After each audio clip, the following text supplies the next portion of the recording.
Mad Bull, also known as The Aggressor, was released in 1977. This is directed by Walter Doniger and Len Steckler, and it's written by Vernon Zimmerman. And we have a cast including Alex Karras as Mad Bull. We also have Nicholas Colasanto, and it's because of Colasanto that I became aware of this, and I read the description and thought, well, I'm going to watch it for Colasanto, but I'm probably not going to enjoy it. But actually, I didn't mind it. The main reason I didn't think I'd care for it is because I don't care for wrestling. It's just not something that has ever appealed to me.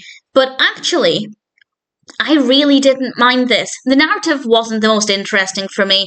It's about our protagonist, Mad Bull, and his life as a wrestler, and I don't want to go into too much detail. IMDb has a little bit more spoilery detail than this, but there's a potential dangerous threat, and I don't want to say too much more than that. That's very, very vague, but basically there's something that could bring quite a bit of danger, and it does get quite intense at one point, but it's also about his love life, and this gives us a very different side to the character.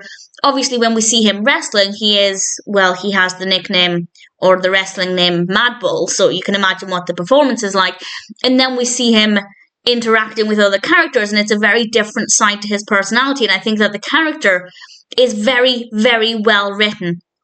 And I really thoroughly enjoyed that part of it. I enjoyed following his story, getting to know him as a character, and it's not that it's character driven. There is a lot of substance to the narrative, but for me, the character definitely was the most interesting part. The narrative, personal preference, didn't really appeal to me. But that being said, it's a decent film. The story seems to work well. I haven't exactly seen many films that are like this, so I can't completely compare it to others, but certainly I thought the narrative seemed pretty decent. The pacing was good. There was a suitable amount of action, but we also had some calmer and more gentle scenes as well. Very, very well written characters, really great performances.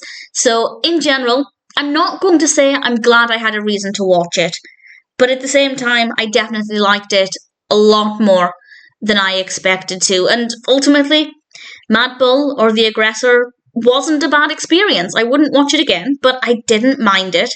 And if it sounds like a film that might appeal to you, then I'm happy to recommend it. Take that recommendation with a pinch of salt, because if you are a wrestling fan, if you do like films about wrestlers, then you might love it, you might hate it. I'd love to know what you think of it. But from my perspective, I thought it was pretty decent, and I am happy to recommend it.